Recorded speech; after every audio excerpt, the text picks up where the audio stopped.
Thank you for joining us. You're listening to the St. John's Farmers Market Radio Almanac. This is a show about business and market culture in and around St. John's, Newfoundland. This program is produced and recorded at CHMR FM 93.5 FM in St. John's, Newfoundland and Labrador, and is aired on other great stations in the province and elsewhere in the country. It can also be heard online at www.chmr.ca. I'm your host, Matthew LeDrew, owner and operator at Engine Books, the province's fastest growing independent publisher of books. Thank you for joining us for another wonderful episode of the St. John's Farmers Market Radio Almanac. We are on the line with Carla McIsaac, one part of the wonderful team over at the Little HK Bakery.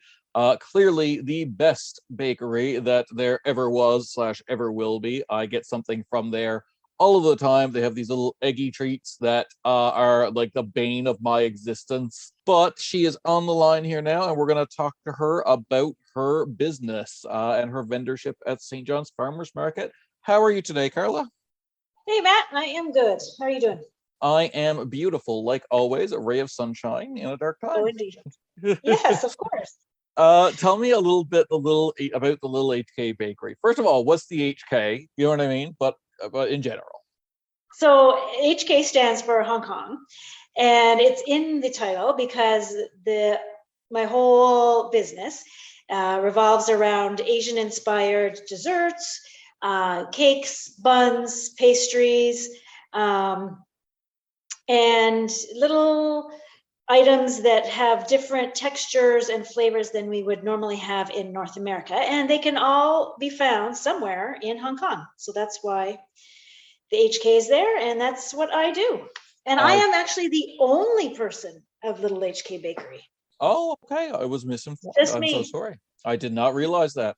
That's lovely. That's lovely. So what was the inspiration behind that? What got you started?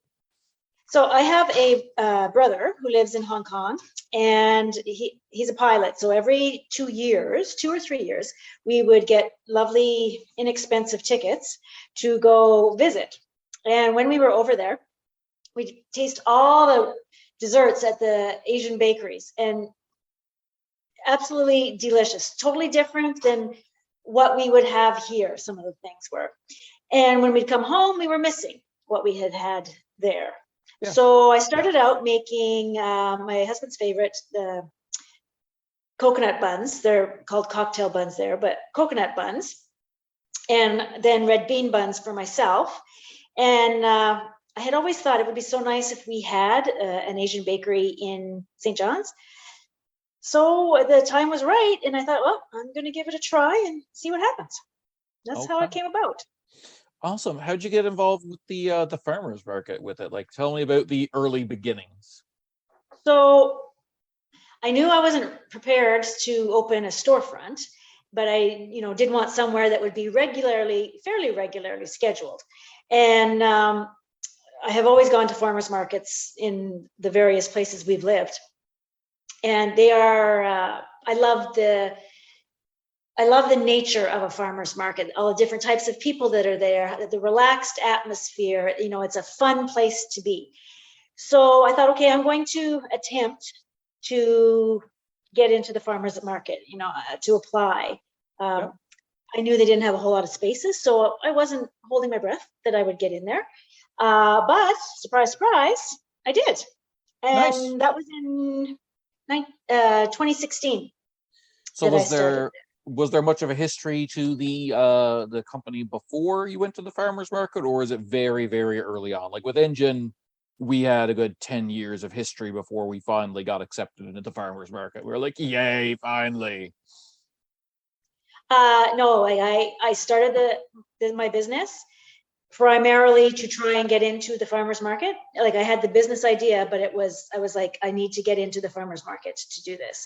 And that's how I came about, because I really don't know how I would have started, or if I could have started without the farmers market.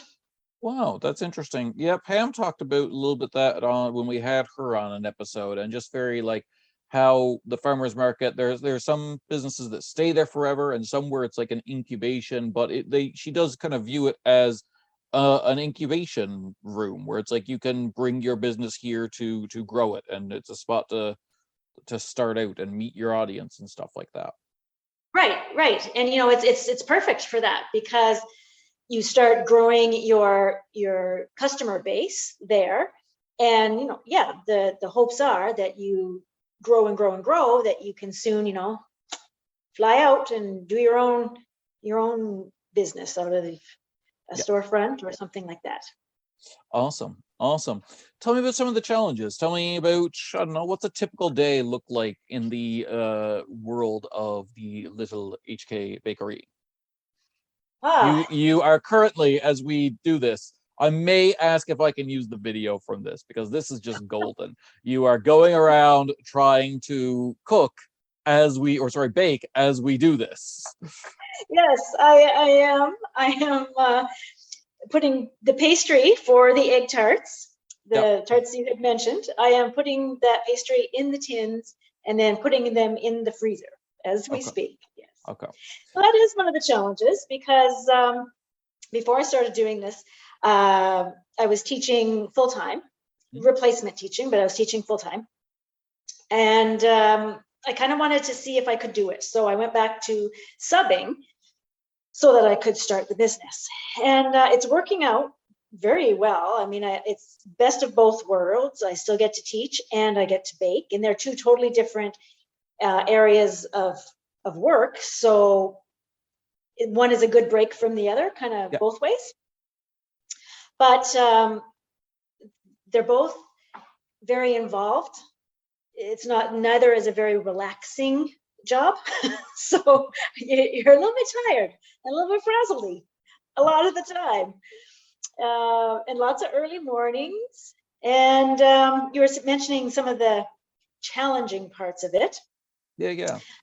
Yeah, some of the challenging parts are that there is only one of me, and it kind of limits how much I can get done. And so that's something I need to start thinking about, I think. Now, this is we're going into my fifth year. And so now I'm finding that, I can't, it's getting harder and harder to do it all by myself. Another challenge, that is there is I am a registered home business. Okay. So there are items that I can bake at home, that I'm allowed to bake at home. But then there are other items I have that fall into a different category that are more high risk, and they're required to be baked, stored in a commercial kitchen. So yes, that's what I have to do with that. So that also means paying rental fee, packing your things up, going to this commercial kitchen, unpacking, baking, packing up, coming home, unpacking, and starting again. So that throws a little bit of a wrench into it, but you do what you have to do. That sounds insanely, I never would have thought of that complication in my whole life. I would just remove that product from my product line. I'm a lazy person. Give me an example. Like, what things aren't you allowed to cook in your home? If you can give me an example. So my Japanese style cheesecake, the egg tarts, anything that's custardy, anything that has fresh whipped cream. So like my matcha cake is filled with freshly whipped cream. So that has to be prepared somewhere else. Yeah. Interesting. Am I not watching you do that right now? Are you in the commercial kitchen? Oh, you're no, just making I'm the in thing. my own, but I'm only putting pastry in tins. Ah, so that's safe. That's safe. Gotcha. No baking is occurring yet. Okay, that's interesting, and that's because you're registered. I imagine there must be dozens of people cooking for like bake sales and stuff like that. They're using that kind of material, and it falls under a different category, and so the government doesn't crack down on it like that. And that part, I don't know how that works. I only know the bit that I did so that I could do this as a licensed kitchen and be at the farm. Very fair. Yeah. I don't mean to put you on the spot. Absolutely. Lovely. Okay. Well, in addition to your work with the Little HK Bakery, I've been finding recently, as I've become more and more involved with the farmers market, you're very involved with the farmers market as well. Am I right? You're the chair of the marketing committee right now? Yes. So I wanted to know. So this is your fault. This show right now is your fault. That's not my fault. This show is your brainchild. It is beautiful. I'm so excited about it. I just happened to be part of the committee who is supposed to organize this kind of stuff and look for these kinds of opportunities. That's all. I'm just gonna put it there. Credit, blame. Credit, blame. I'll take blame. Sure. Yeah. I'll take that. Yeah. Yeah. Yes. So I've always sort of volunteered at different activities that we have at the farmers market, because really and truly, the farmers market is huge for me. I love the farmers market. I do too. I owe them everything. And it's a good place to be. It's an enjoyable place to be. I love talking with all the other vendors. I love talking with the people that go there. I just love the atmosphere. Anyways, so for a while now, I thought and entertained the idea of being on the board. Yep. But I had never been on a board before. I have no idea how to be on a board. But I thought, I'm going to throw my hat in the ring. I'll give it a try. And so I don't even know which AGM we had. It was last year. Nominated myself, said, yeah, I'd like to do this. And lo and behold, I got voted in. Yeah. And when you're on the board, we have a number of committees. And if possible, each board member is to chair a committee. Yeah. So I chair, yes, the marketing and fundraising committee. And I am on the newsletter committee and the membership committee. Lovely. Yeah, it's a lot. But yeah. They're all good. They're all enjoyable. So I enjoy it. Yes. It's okay. Chairing is very different than being in a committee, on a committee. There's a lot more pressure and a lot more stress, or maybe I just put that on myself. I don't know.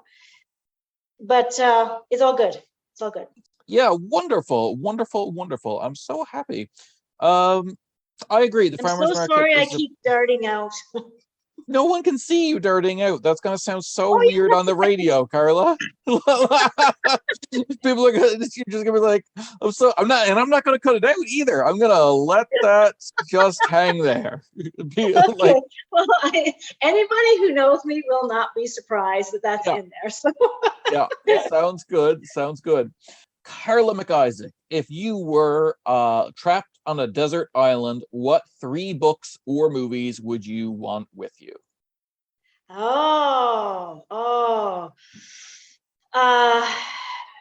3 movies or books. Okay, so the movie Big. I love the movie Big. I know it's, youthful and campy and everything, but I love that movie. I have read the Harry Potter books. I would venture to say 10 times, maybe a dozen times. I would take those. But I have to take all of them. I can't just take one. I have to take them all. Is that one omnibus? allowed? Yep, sure. Okay. And what other movie would I watch or book? Oh, this is a tricky one because there's so many. What do I read over and over again? Or what do I watch over and over again? Oh, Sound of Music. Sound of Music? Oh, okay. Yes.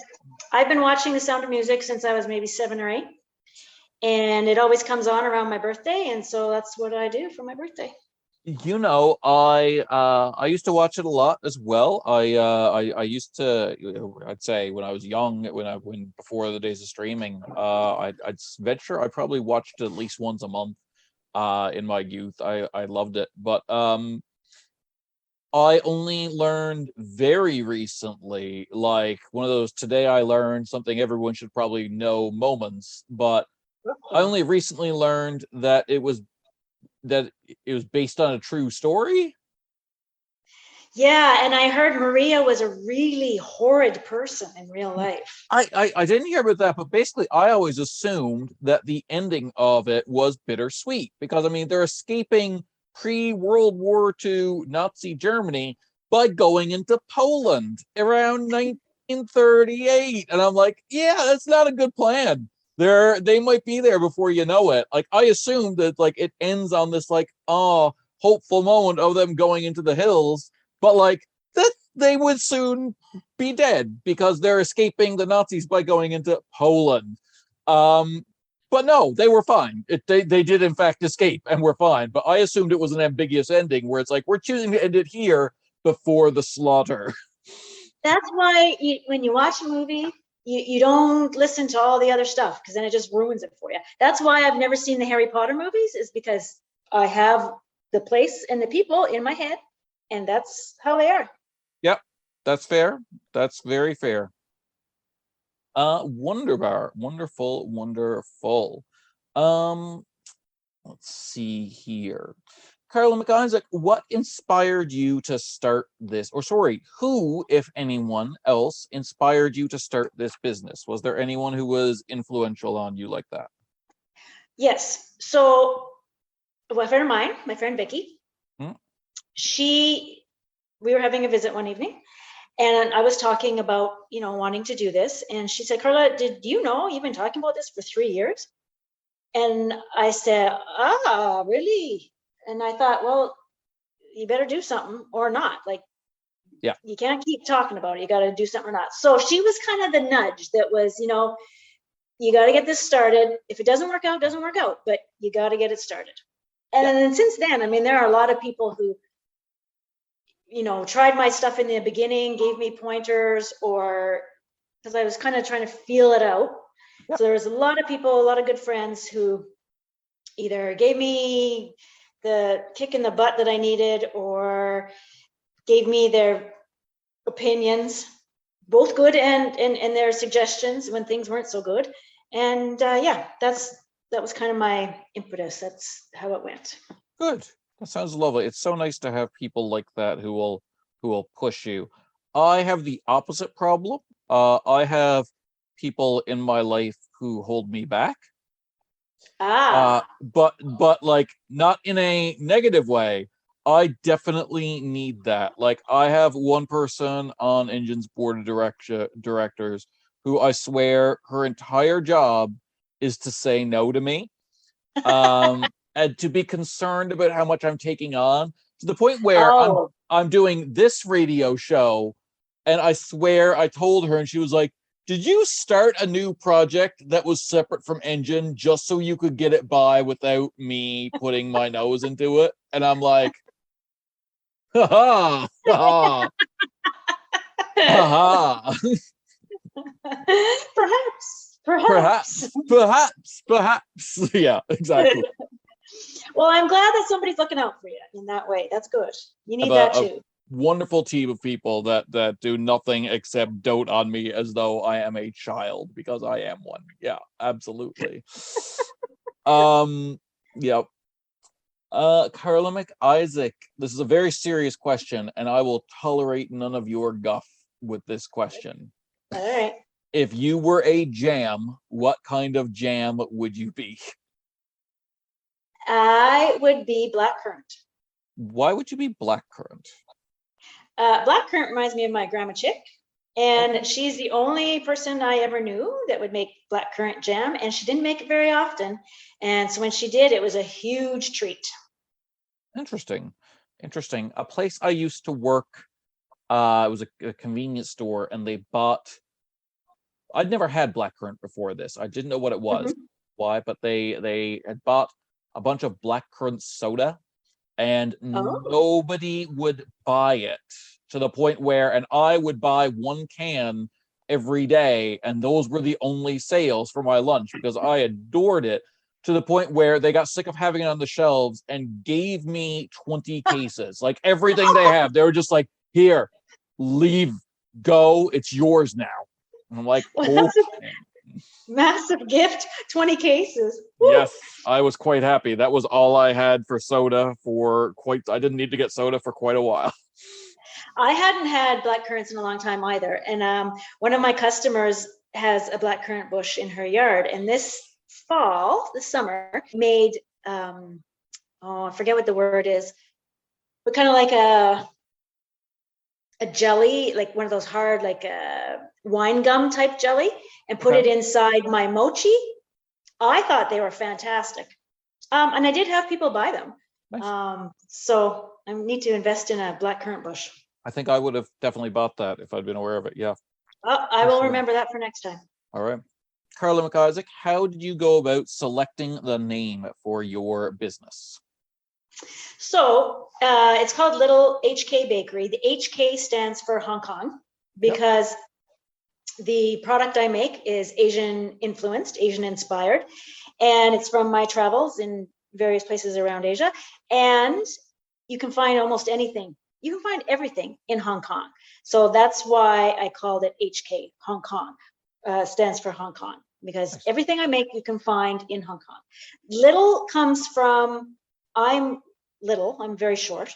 You are. And my bakery is very little. It's my kitchen. So it's the Little HK Bakery. Okay. All right. All right. That implied, like, I assumed incorrectly until this moment that you had a storefront that was the HK Bakery, and that at the farmers market that was the Little HK Bakery. Like, I just assumed. That's smart. Yeah. I don't know why I assumed that, but I just assumed that this was the little version of the storefront. Well, Matt, I'm going to have to pay you some kind of fee for if and when I get my actual storefront. That is exactly what it's going to be. Yeah, just be the HK Bakery then. Yeah. There you go. Yeah. There you go. Brilliant. Carla McIsaac, do you ever read reviews of your business or get reviews or anything like that? And so if you do, how do you deal with good ones or bad ones? So I have read reviews, and posted reviews so far have been very good. Yeah. So, I'm okay with that. Yeah. And I have had products that I bring to the market that not everybody enjoys. No, of course not. Totally understandable. Yeah. And I'm really okay with somebody telling me that they don't like what I make, because not everyone likes everything. Well, and it's food. That's very subjective. You know what I mean? Exactly. Yeah. And because it's just me, I can't always fulfill, because sometimes people place orders for me out of my home. Sure. I can't always fulfill them, sometimes on the date that they need, or in the time frame that they need, or however that goes. Yeah. And people have been very, very understanding. I don't know, perhaps they're less understanding with their buddies and, have less positive things to say.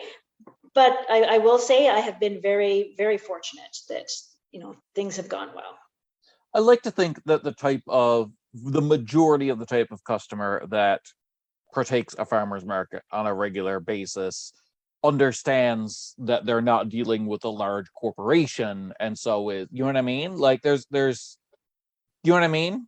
Does that make sense? Yeah. It does. Like there's some kind of a bit of compassion and kindness there. Yeah. And and I really, truly, I gotta say, when I first started, people looked at my stuff very skeptically, and what is that? It's green. What is that? Yep. And samples were a huge help. Huge. Yes. Because most people will try just like a little taste of something. Yep. And as soon as you taste it, you realize, oh, it's not so frightening, it's not so scary.